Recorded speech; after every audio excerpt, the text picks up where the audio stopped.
Kind of have been getting an image in my head, right? Since we've been here about a week now, and it's of the kind of almost like mechanics, like a clock, like cogs of a wheel turning, but I see it like pyramids, and like across the Yucatan Peninsula, like pyramids with shadows going, and the sun rising through doorways, and it's like I'm almost getting this image of like a system to find a place within nature, like within the timings and the machinations of nature.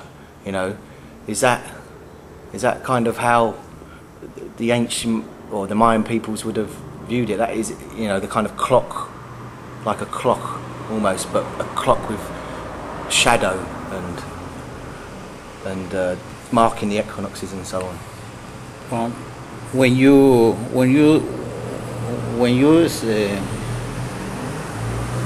speak, or if you know about sacred geometry, work in that way, because the sacred geometry depends the angle when you are, is that way can affect you. Depends the angle can maybe touch you some frequency of your mind or some frequency of your gene, and then begin to move that power. But it has connection with the light too, because it's not the same if you're in the shadow or on the light. So that pyramid of Chichen Itza,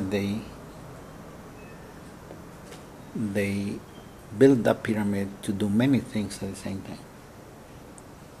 Sacred geometry, calendars, acoustics, Yeah.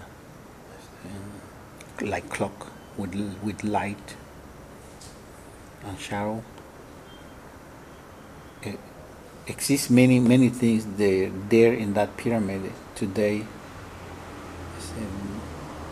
We need more people to study more deep, for to try to understand what more they can give us that pyramid. Another example is the angle of the pyramid and how can reflect some kind of energy, how they can project some kind of energy, and how can affect up or down, because in Yucatan exists one cenote in this place, Yeah. another cenote here. That cenote is exactly pointing north and south, Right. and the pyramid is here. Right.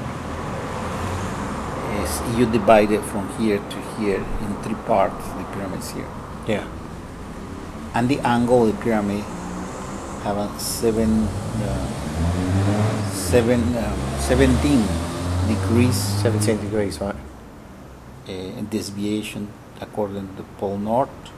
Right. They did in that way because in that way work the energy for people they can see the seven triangles. Go ahead. For people they can appreciate the seven triangles. The seven triangles make the body of the pyramid. Right. And it need to be seven because the ancient Mayans, they understood very well about the sacred numerology.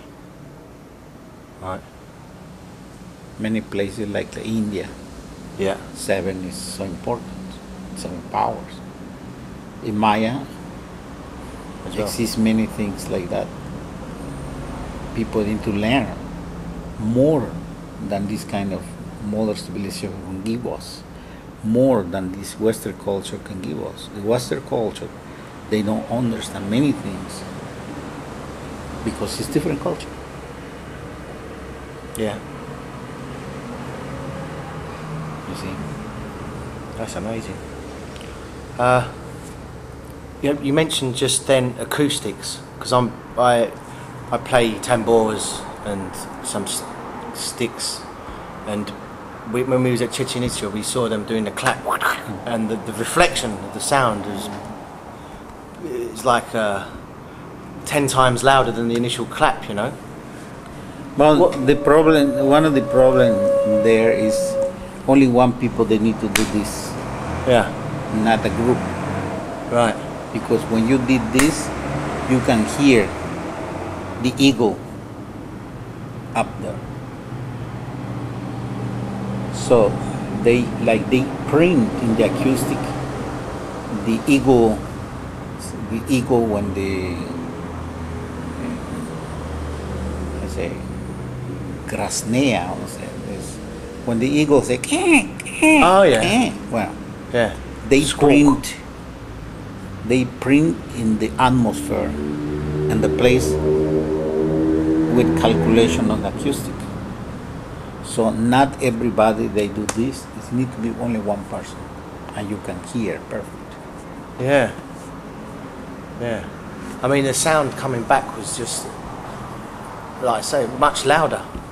So it's for the eagles the eagles right up in the sky will hear it. Is that what you? Well, the eagle is because the eagle is the symbol of the spirit. Ah. So they print in the acoustic the symbol of the spirit according with the sacred proportions. Okay. Now remember, Chichen Itza is a big platform. Yeah. Pyramid and all these temples, they create a huge platform. Almost the side is 1 kilometer and maybe half, 1.5 kilometers. They create the platform like this, and then they build all the pyramids. Right. Ah. So the calculation is there Yeah. in the proportions, sacred proportions. Right. Today, the architecture of today, they don't include sacred proportions. No, the architectures today, they not include sacred proportions. They don't. No. No. The sacred proportions being like the from the spiral, you get a sacred proportion. See, one part is there. Yeah. And exists in other places too, the sacred proportion. Example, sacred proportions exists in the sky too. In the sky. Yes, not by accident. The moon need to be in the distance. This, not by accident. The Venus need to be in that distance. Right. So, but if you know the distance, you can create proportion. Right.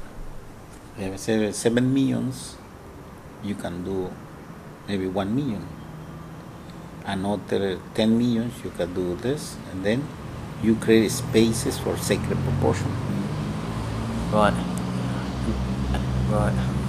Well, and by creating sacred proportion, you're kind of enhancing, or are you adding to? Are you creating something sacred?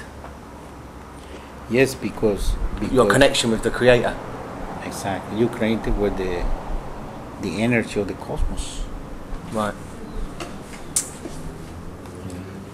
So we got something like 500,000 people in a place where all the proportions are done to connect to the cosmos, yeah, and all of the people there are, I imagine, just focused on one goal of celebration of the universe and cosmos.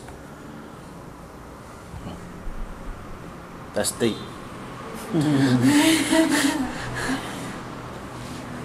That's pretty deep. Wow. That's the things we need to learn today from the ancient civilizations. Not like this stupid stories. They write the story of the ancient civilization. Yeah. And say primitive civilizations. Not at all. No, not at all. No. Yeah? No, because you cannot say Mayas is a primitive Oh, no. civilization. Okay. But But some people, they can write about us. They, when they speak, say,